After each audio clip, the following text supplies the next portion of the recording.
안녕하세요. 안녕하세요. 네. 아니 우리 한기수 네. 의원님의 일터에 제가 직접 와가지고 좀 민폐를 끼치고 가게 될 것 같아요. 아우 좋습니다. 오랜만에 괜찮아요. 시간을 내주셔서 거의 모든 걸 다 물어볼 거거든요. 네, 아우 좋아요. 하나씩 설명을 해주세요. 그러시죠. 먼저 요즘 제가 이 반도체주를 사려고 엄청 코트를 노려보고 있는데 네. 너무 뒤늦게 2차전지 산 것들이 물려버려서 지금 교체를 못하고 있거든요. 뭐 사셨어요? 2차전지?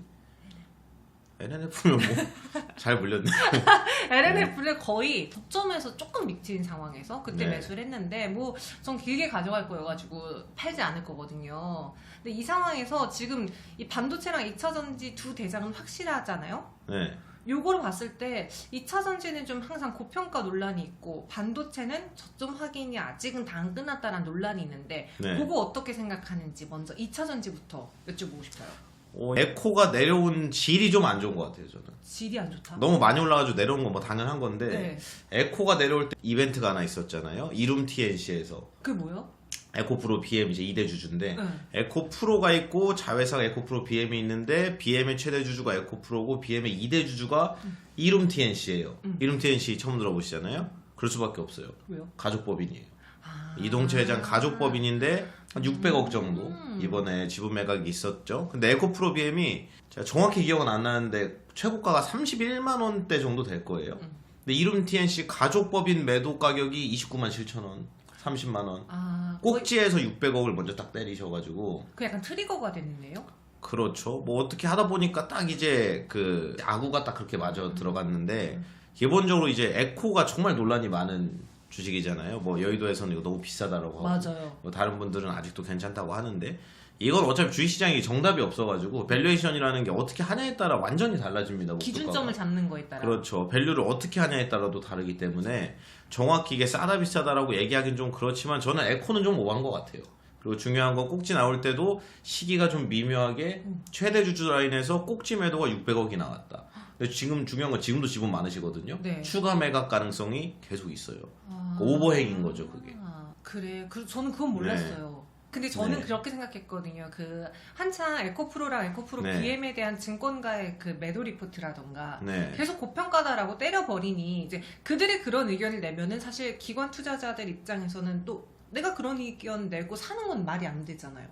그렇죠. 그래서 뭔가 그 약간 그 기관 쪽에서의 매도 물량이 시작됐고 또 많이 산 외국인도 발을 빼면서 자연스럽게 좀 기간 조정을 겪는 건가라고 생각했는데 질이 나쁜 하락이 살짝은 보였네요. 질이 나빴다는 거는 딱 하나 포인트예요. 최대 주주 라인에서 꼭지 매도 나왔다. 사실 이거 누가 봐도 그냥 교과서거든요. 이제 고점 지는 완전 교과서인데 중요한 건 앞으로도 많다는 거예요. 지분이 이게 일부만 판 거지. 네. 그 한 30만 원대 초반에 있을 때 제가 대충 계산해 보니까 이름 TNC 가족법인이 들고 있는 게 평가금이 1조 원이거든요. 600억 팔았으면 9천억 남았다는 얘기 아니에요. 고가 기준으로. 엄청 많이 남았네요. 그렇죠. 그래서 이제 추가 매도 가능성이 있고 중요한 거는 어차피 이제 에코프로 그룹이 에코프로가 이제 지주사고 에코프로 BM, 에코프로 CNG, AP, HN 엄청 많거든요. 근데 핵심 자회사는 BM이잖아요. 근데 중요한 거는 에코프로 BM 지분을 이룸 TNC가 전량 다 매각을 해도 1조 원이 매도가 나와도 쉽게 말해서 그래도 지배구조에 아무 영향 없습니다. 에코가 최대 주주라서 어차피 그 지분을 다 털다 하더라도 다 팔아도 상관없어요. 그러니까 이게 내가 이제 입장을 바꿔 생각을 해보면 되는데 내가 오너일가면 이거 안 팔까 상식적으로 팔아도 지배구조 아무 문제 없는 다 내 건데 회사 어차피 에코프로가 내 거니까 에코프로 BM 최대 주주는 에코프로니까 그렇게 되는 거죠. 그럼 상대적으로 에코프로 BM보다 에코프로가 좀 더 안정적이겠네요? 또 그렇지도 않아요. 왜요? 그러니까 에코프로가 이게 어떤 부분에서 이제 논란이 있었냐면 에코프로를 밸류에이션을 해보면은 이제 포워드 PR 이런 거 성장 좀 많이 쓰니까 포워드 PR 10배 중반이란 말이죠. 근데 에코프로 BM이 한 50배, 60배 왔다 갔다 해요. 네. 50배, 60배도 매년 성장하니까 이 정도 성장 속도 보면은 비싼 거 아니다라고 하는 게 주 논리인데 에코프로 BM에. 근데 에코프로는 그럼 야 얘는 왜 10배 중반이야 왜 이렇게 싸? 이런 얘기가 나오잖아요. 맞아요. 근데 에코프로가 싼 게 아니에요. 그게 왜 그러냐면은 지주라서 기본적으로 이제 지주사 같은 경우에는 지주사가 있고 자회사가 상장이 안 돼 있을 때는 자회사 밸류에이션을 지주회사가 많이 받는데 자회사가 하나씩 상장되면 이제 불리해지는 거예요. 예를 들어서 카카오가 카카오 뱅크랑 페이 같은 거 이제 상장시키고 밸류에이션 평가를 이제 제대로 못 받는 것처럼 계속 까일 수밖에 없거든요. 에코프로도 에코프로 머티리얼즈 상장 얘기가 계속 나오고 에코프로 이노베이션, 에코프로 AP, 에코프로 CNG 지금 상장하는 거 엄청 많거든요. 앞으로 100% 상장 계속 할 거예요. 시간을 나눠서 할 뿐. 한 번에 하면 또 이제 밸류에이션 잘 받기도 어렵고 문제가 생기니까 나눠서 하는 시간의 문제인 거죠. 어차피 상장 다 할 거거든요. 나중 되면. 그럼 에코프로가 지주로서의 메리트가 전혀 없어지는 거죠. 지주 할인을 받으니까. 네. 그래서 에코프로가 10배 중반이면 그거는 싸다고 얘기하기가 좀 어려운. 그러니까 지주사 밸류에이션 하는 사람들은 다 똑같이 저랑 같은 얘기를 해요. 그럴 수밖에 없거든요. 왜냐면 우리나라 상장돼 있는 다른 지주 밸류를 보면 에코프로가 이게 말이 안 되는 거거든요. 그리고 에코프로 BM 같은 경우에는 양극재니까 네. 프리미엄을 많이 받을 수 있고 자기가 사업을 하니까 밸류를 받을 수는 있는데 LNF 말씀하셨잖아요 아까 전에. LNF가 한 20배 초중반이란 말이죠. 그럼 에코프로 BM이랑 LNF랑 물론 이제 양극재 퀄리티에 조금은 차이가 있을 겁니다. 큰 차이는 없어요. 네. 어차피 이제 3원계에서 811, 622 이런 게 메인이니까. 근데 고객사가 좀 달라요. 에코프로는 이제 삼성향이 원래 많았고 맞아요. LNF는 LG향이 많은데 테슬라 직납품이 많이 들어간단 말이죠. 그러니까 LNF가 갖고 있는 문제는 에코프로 BM이랑 LNF 보면 LNF가 반값인 거예요 사실. 동일선상에서 보면 반값에 싼 건데 왜 LNF가 그 안 좋게 보는 분들이 많았냐면 테슬라 때문에. 테슬라가 이제 배터리 내재화 시도를 많이 하잖아요. 내재화 시도하다 실패해버리면 LNF 이제 깨져버리는. 아니 LG 타고 이제 납품하는 게 있기는 한데 다른 회사들한테도. 근데 중요한 건 테슬라 직납품에서 이게 깨져버리면 얼마 전에 또 3조 원짜리 양극재 공급 계약 있었잖아요. 테슬라 향으로. 그래서 이런 겁니다. 그 동일선상에서 놓고 오면 안 되기는 하는데 동일선상에서 굳이 놓고 오면 LNF가 싼 거고 LNF를 지금도 안 좋게 보는 분들은 기본적으로 머릿속에 테슬라는 배터리 내재화가 안 될 거야 라고 생각하는 분들이고 테슬라 할 수 있을 것 같은데 라고 얘기하는 분들은 LNF가 너무 싼 거예요. 저는 개인적으로 봤을 때는 에코프로 BM은 안 했고 LNF만 매매를 했었습니다. 또 그런 걸 생각 못하고 저는 그냥 LNF가 상대적으로 덜 올라서 좀 가격적인 매력이 있지 않을까라는 생각이 했는데 네. 사고 나서 후회하긴 했어요. 왜냐 사고 나서 또 올랐다가 떨어졌거든요. 네. 근데 오를 때 에코프로가 훨씬 더 많이 올랐고 맞아요. LNF는 좀 더 작게 올라서 맞아요. 이래서 대장을 공략하라는 말이 괜히 있는 게 아니구나라고 후회했거든요. 에코는 일단 쇼커버 파워가 너무 셌어요. 공매가 이제 사실상 전멸을 해버리면서 네. 이게 사실 뭐 이게 비하인드게 뭐 아시는 분들 다 아시겠지만 1분기 때 여의도에 있는 자산운용사 자문사 망했어요 다. 그렇다고 하던데. 수익 박살났습니다 완전히. 근데 그 두 가지 포인트 때문에 다 망한 건데 네. 그 1분기에 코스닥이 엄청 많이 올랐잖아요. 두 가지에서 놓친 게 첫 번째는 코스닥이 올라갈 줄 몰랐어요. 기본적으로 이제 자산운용사 자문사가 베팅해놓은 걸 보면 코스닥이 1분기에 안 올라간다는 거에 베팅이 돼 있습니다. 보면 딱 그래요. 첫 번째였고 두 번째는 에코가 이렇게 많이 갈 줄 몰랐던 거예요. 둘 다 틀린 거예요. 그러니까 1분기가 망했고 망하고 나서 이제 일부 자산운용사나 자문사들이 에코가 이거 지금 사는 건 말이 안 되는데 뭐 그전에도 쌀 때도 말이 안 됐다고 생각을 했던 사람들이니까 올라가도 말이 안 된다고 보겠죠 당연히. 이거는 20만 원도 비싼데 50만 원 이건 이렇게 되는 거예요. 그럼 50만 원에 야 이거 진짜 버블이다. 여기서 이제 공매를 한번 때려야겠다 해가지고 실제로 에코 프로가 이제 많이 올라왔을 때 1분기에서 에코를 못 먹어서 수익을 못 냈던 자산운용사 자문사들이 공매를 진짜 많이 했어요 그때. 근데 거기서 한 번 더 올라가 버리니까 다 죽은 거예요. 그러니까 1분기에 수익을 못 내고 분기 말에 어떻게든 한번 내어보려고 공매했는데 여기서 쇼커버로 또 털려버리니까 스키즈가 나와서 올라가 버리니까 거기서 수익률이 녹아버린 거죠. 그래서 이제 1분기에 뭐 기본적으로 자산운용사 자문사들은 자기들이 이제 분기 단위로 고객들한테 이런 식으로 여러분의 투자한 돈이 운용이 되고 있고 앞으로는 어떻게 할 계획입니다라고 뭐 설명관을 해야 되거든요. 법이 그래요. 분기 한 번씩 해야 되는데 분기 설명서에 사실상 사과문을 써버리는. 죄송합니다. 이 석고대제가 나가버리는. 진짜 그랬었죠. 그게 찌라시만은 아니었네요. 실제로 있었던 일이네요. 일부 자산운용사는 대표분이 나와서 사과했어요. 죄송하다고. 그럴 수 있었습니다. 왜냐면 포지션이 그랬어요. 기본적으로 상반기 코스닥 다 안 나온다는 게 그렇게 보신 분들이 정말 많았거든요. 일도에서. 그래서 정확히 틀린 거죠. 그럼 여기서 네. 하반기에도 2차전지가 대장주가 대세주가 될 것이냐에 대한 그런 질문을 받는다면 네. 어떻게 생각하세요?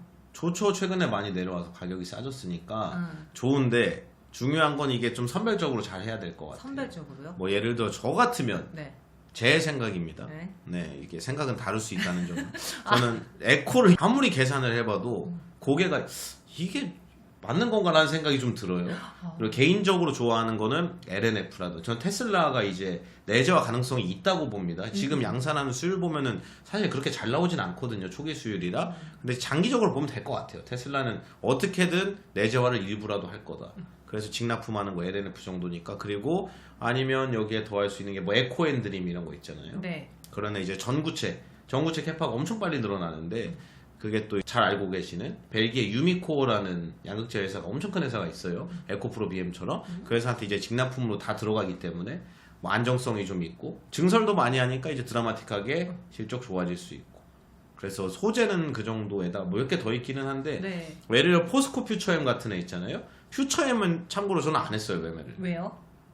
퓨처엠 왜 안 했냐면 설명하기 좀 어려운데. 아니 왜냐면 그러잖아요. 포스코 퓨처엠 네. 잘은 몰라도 양극재도 하고 음극재도 하고. 그렇죠. 사실 그동안은 한쪽만 갖고 있다가 이제 드디어 두 개의 장점을 네. 다 실현하고 있는데 왜 그러냐면 제가 이게 또 너무 비싼 걸 싫어하다 보니까 포스코 퓨처엠 좀 비싼 것 같은데라는 생각이 많이 들어가지고 왜 그랬냐면 포스코 퓨처엠도 지금 포드피 보면 에코프로 BM이랑 동급이거든요. 근데 제가 포스코 퓨처엠은 좀 괜찮게 얘기할 거예요. 왜 그러냐면 둘 다 동일 선상에 놓고 둘 다 비싼 게 맞아요. 근데 포스코 퓨처엠은 기본적으로 프리미엄 받을 수 있는 게 두 가지가 있는데 첫 번째는 음극재를 제대로 뭐 천연음극재랑 그 흑연이죠, 흑연. 그래서 인조흑연이랑 천연흑연 둘 다 해가지고 양산하는 게 예전에 포케 지금 포스코 퓨처엠 걔밖에 없어요. 그러니까 양극재 음극재 둘 다 할 수 있는 게 걔밖에 없고. 그리고 두 번째는 이제 포스코 버프가 깔리는데 포스코에서 이제 아르헨티나 그 염호 거기서 이제 리튬 땡겨 쓰는 게 생각보다 엄청 많습니다. 근데 중요한 거는 이제 어차피 나중에 리튬이나 니켈이나 뭐 코발트나 망간이나 이런 거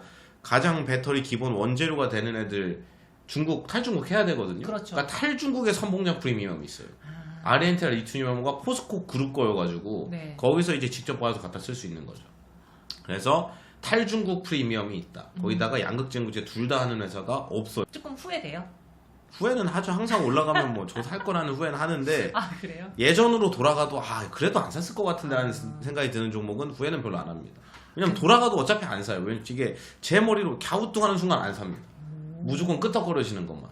근데 이제는 약간 그런 프리미엄 같은 것들이 더해지고 그리고 네. 최근에 또 가격 조정도 있었으니까 포스코 퓨처엠을 좀 좋게 본다.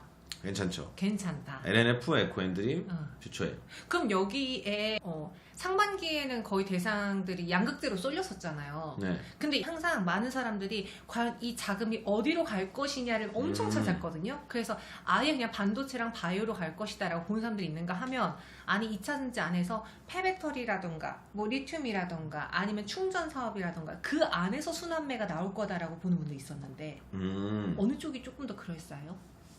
저도 이게 정확히 말씀드리기는 어려운데 저도 잘 몰라요.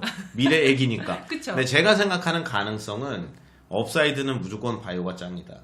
제가 최근에 바이오 엄청 좋아하거든요. 네. 원래 바이오를 좋아했는데 그동안 바이오 얘기를 많이 안 했던 이유가 뭐냐면 제가 봐도 이거 안 될 것 같아요. 아무리 봐도. 이 회사 내용도 중요한데 시장 움직이는 구조가 엄청 중요합니다. 바이오는. 예를 들어 뭐 기준금리 인하기일 때 시세가 많이 나오는 경우도 있고 아니면 우리나라 대한민국 바이오 특성상 지난 10년 동안 바이오 대시세가 3번 정도 있었거든요. 네. 미친 랠리가 진짜 미친 듯이 올라가. 이게 말이 되는? 내가 들고 있는 종목이 2배, 3배 수익 중인데 이거 올라가는 게 맞는 건지 이해가 안 갈 정도로 올라가 버린 진짜 광풍 랠리가 3번 정도 있었는데 3번은 뭐 한미약품이 주도했던 적이 있고 셀트론이 했던 적도 있고 그런데 3번 다 시세 중심에는 무조건 셀트론이 있었어요. 그래서 이번에 셀트론이 그럼 가져야 된다는 전제 조건이 있는 건데 뭐 기준금리는 좀 있으면 이제 꺾일 테니까 근데 셀트리온 본업이 너무 좋아요. 네. 제가 그런 얘기를 한 2달 전부터 노래를 부르고 셀트리온 미쳤다고 이거.